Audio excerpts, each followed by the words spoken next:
We are currently in the golden era of the wide receiver position, and the quest for the title of wide receiver U has never been tighter. So this little debate emerging is LSU wide receiver U. And when you enter Marvin Harrison Jr. and Malik Neighbors leading a star-studded 2024 class of pass-catching prodigies, it absolutely only gets tighter. Marvin is like CeeDee Lamb-ish, Julio Jones-ish. You put him out there by himself, go win on a route. You know, true X-receiver, single him up. Malik is Steve Smith and Tyreek Hill in one.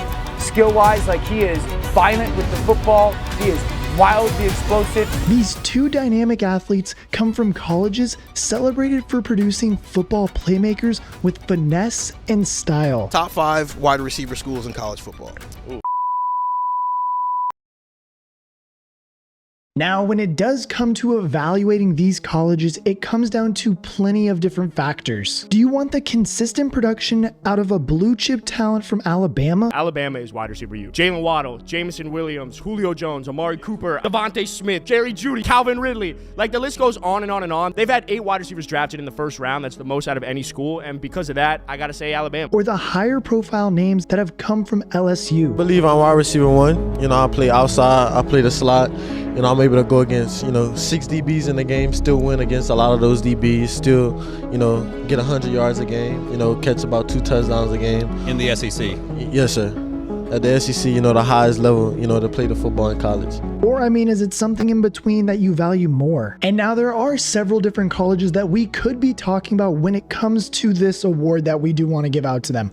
But I'm only going to be talking about the past 10 to 15 years with these wide receivers. It has been over the last decade or so that the wide receiver position has really evolved into one of the highest paying positions in the league, with players like Tyreek Hill and Devontae Adams leading the way with eye-watering contracts. Last year, Justin Jefferson was asked, who's the best receiver? And, rightfully so, he gave it to Devontae Adams.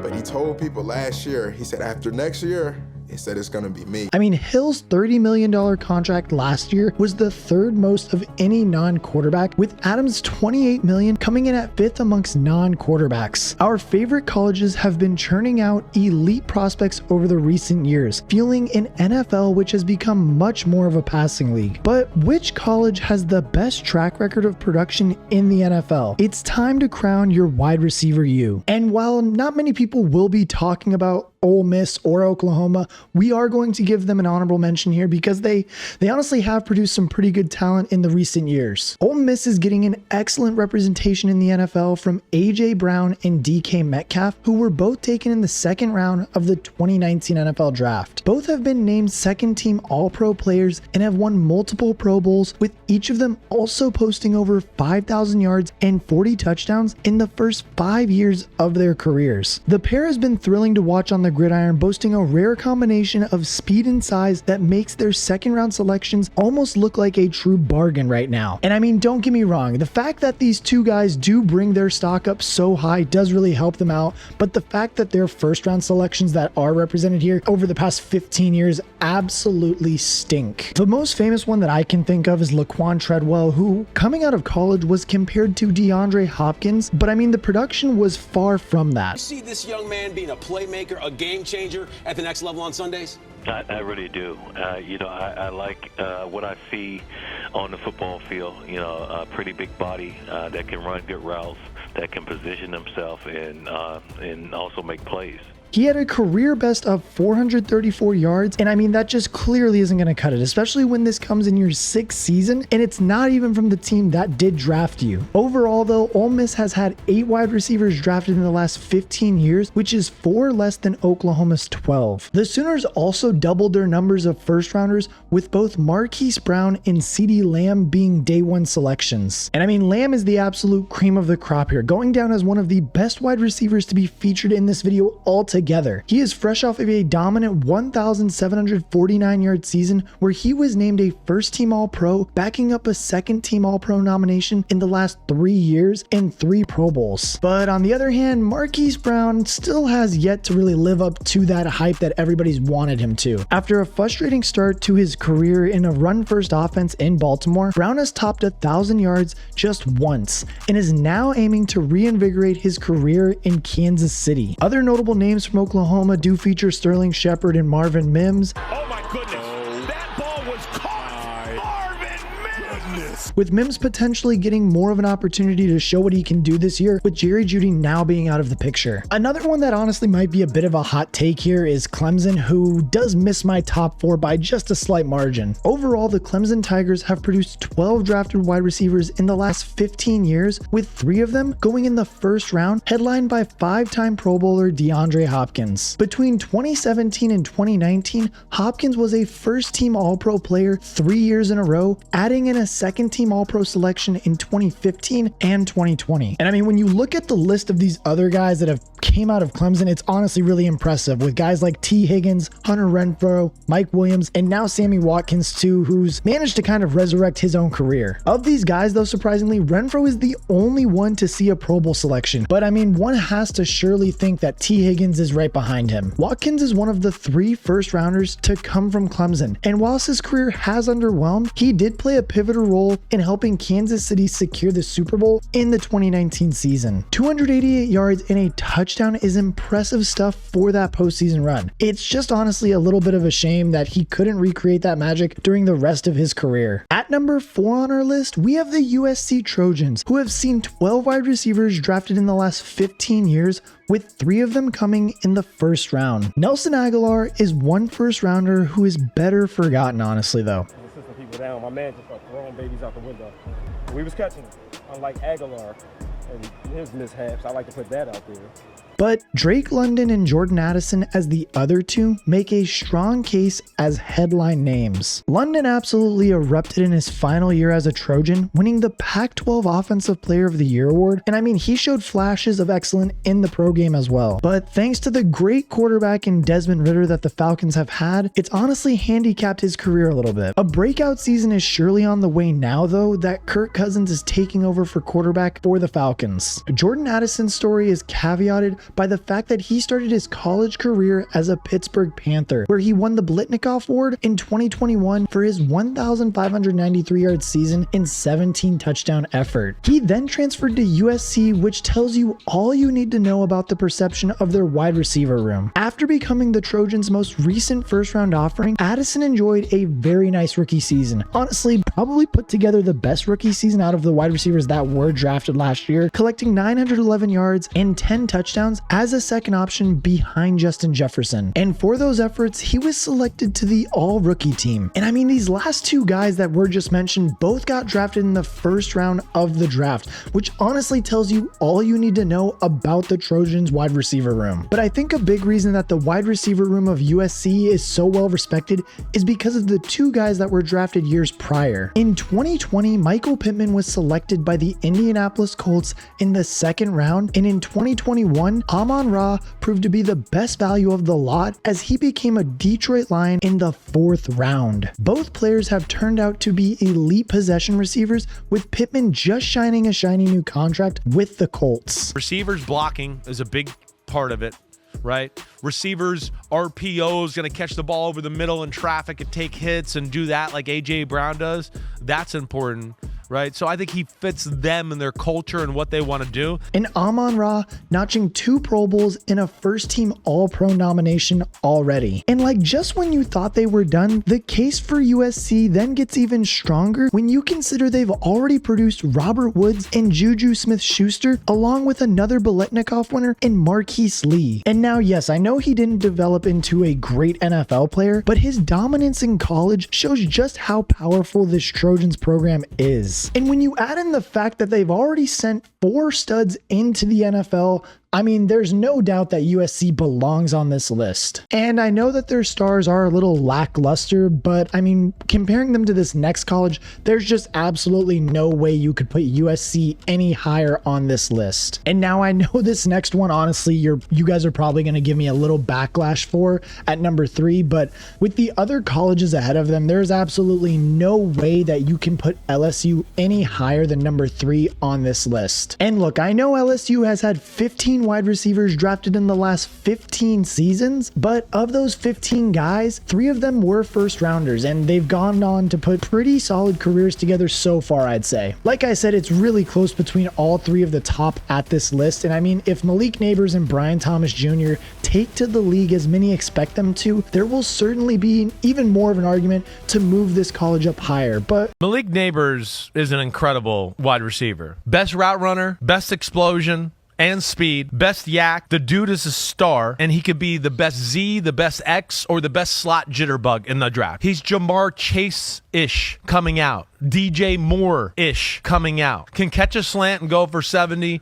Can go, oh, you want to press me and play bump man-to-man? See you later. I'm out of here. For now, though, they're my 3rd place team. And like looking at this, the Tigers deserve to be on this list for their 2020 and 2021 classes alone, which produced 2 of the best wide receivers in the whole NFL right now. Justin Jefferson and Jamar Chase took absolutely no time at all to adjust to the NFL. And I mean, hell, they still don't even know what a bad season looks like. Each of them has crossed the 1,000 yard mark in every season they've played, collecting 6 Pro Bowls and 4 All-Pro selections between those 2 alone. Chase earned the grand prize of the Biletnikoff Award for his dominance at college, but it is Justin Jefferson who gets the bragging rights in the NFL after he won Offensive Player of the Year award in 2022. During that season, he had a career-high 1,809 yards and 10 touchdowns. And I know it's worth noting also that Chase has also secured a prestigious NFL accolade in the form of the Offensive Rookie of the Year award, but I mean, just Offensive Player of the Year alone in 2022 by Jefferson is just insane. Both players are set on a Hall of Fame trajectory, spearheading a fearsome reputation of LSU Tiger receivers that was started by Odell Beckham Jr. and Jarvis Landry in 2014. Despite his production not exactly matching Jefferson's or Chase's, Odell's name might be the biggest around the world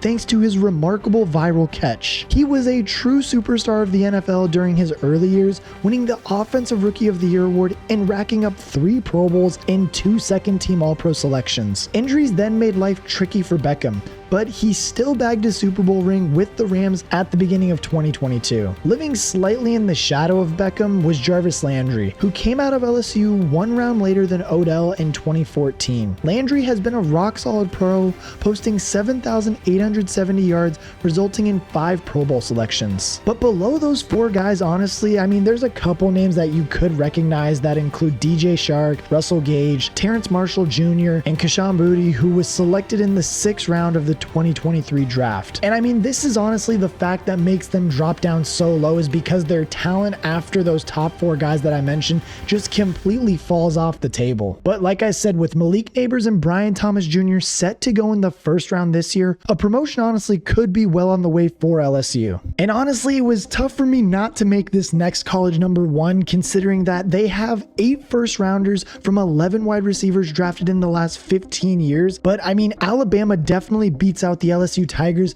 because of the ridiculous depth that has come out of this program in that time. And while Alabama's playmakers may have not peaked as high as Jamar Chase or even Justin Jefferson's careers possibly could end up being, the relentless production of blue chip talent out of Alabama is absolutely unrivaled. I mean, their 8 first rounders alone completely dwarf any other college on this list. Julio Jones, Amari Cooper, Calvin Ridley, Henry Ruggs, Jerry Jeudy, Jalen Waddle, Devonta Smith, and Jameson Williams all heard their names called on day 1 of the draft, with the majority of them coming good on their potential. Like, if I went through all of these guys' names that I just mentioned, we would be here for like an hour, but I'm just going to go over some of the ones that have made a major impact in the NFL. Like, firstly, when you talk about future Hall of Famer and just freak of nature, you can't can't go without mentioning Julio Jones, who earned 7 Pro Bowls and 5 All-Pro selections, also leading the league in receiving yards twice. He was named to the 2010s All-Decade team and came heartbreakingly close to a Super Bowl ring in the 2016 season. Devonta Smith stands out as the only Heisman Trophy winner in this video. In fact, he is one of only 3 wide receivers to ever win the award, in the first since 1991. There have been no Pro Bowls for Smith yet in the NFL,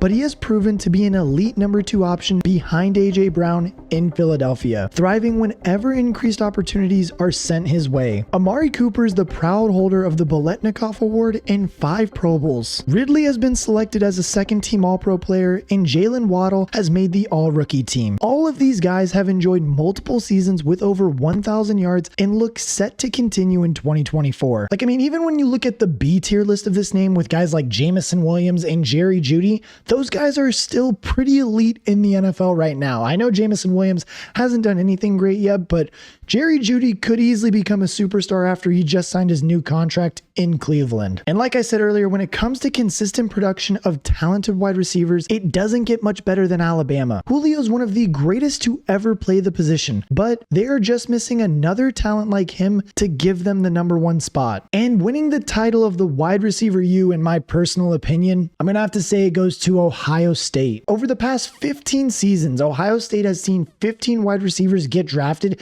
and of those 15, 3 have gone in the first round. Marvin Harrison Jr. is considered by many to be the greatest wide receiver prospect that we have ever seen since Calvin Johnson, almost guaranteeing that the number of first rounders from Ohio State will tick up to 4 in a few weeks' time. He is just the latest in the long list of superstars to come out of the Buckeyes program in recent years, with the likes of Garrett Wilson, Chris Olave, and JSN all being taken in the first round. And if you thought that that was scary, when you add in the other guys that have come out of Ohio State in the form of Terry McLaurin, who was a 3rd rounder, and Curtis Samuel and Michael Thomas, who were both 2nd rounders, and on the cusp of our time frame, we also have Brian Hartline, who was taken in the 4th round of the 2009 draft. I mean, the list goes on and on with Ohio State. And I get it, while Hartline may not have had the greatest professional career, his impact on the Ohio State system in the NFL ever since has been profound. He joined Ohio State as a coach in 2017, taking the wide receiver coaching role in 2018 and offensive coordinator duties in 2022. Marvin Harrison Jr. has even gone to spoke on the impact of Hartline as the coach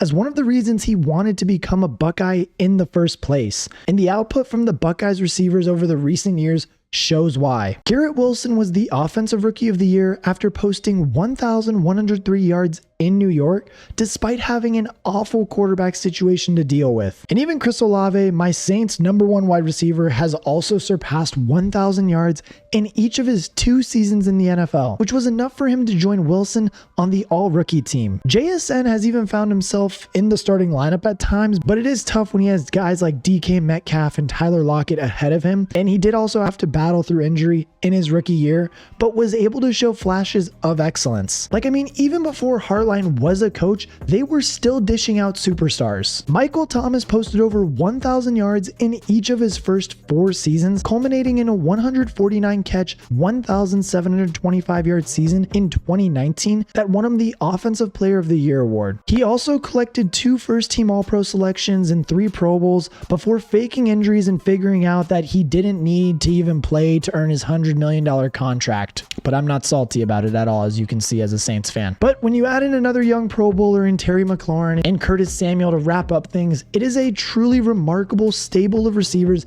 that have come from Ohio State over the last 15 years. And yes, LSU might have the flashier names on the top of their bill, but Alabama and Ohio State's consistent ability to churn out elite talent puts them ahead for me. Brian Hartline's presence in the Buckeyes coaching room is a big reason why Ohio State gets the crown. They have produced 3 brilliant first rounders over the last 2 years, and the continuation of that excitement comes in the form of Marvin Harrison Jr. in this year's draft. But I want to know what you guys think. Let me know in the comment section below, who are the top 5 colleges to produce the best wide receivers in the past 10 to 15 years? I just gave you my list right now, and honestly, I think some of you are probably going to hate it, but to each their own, I guess, right?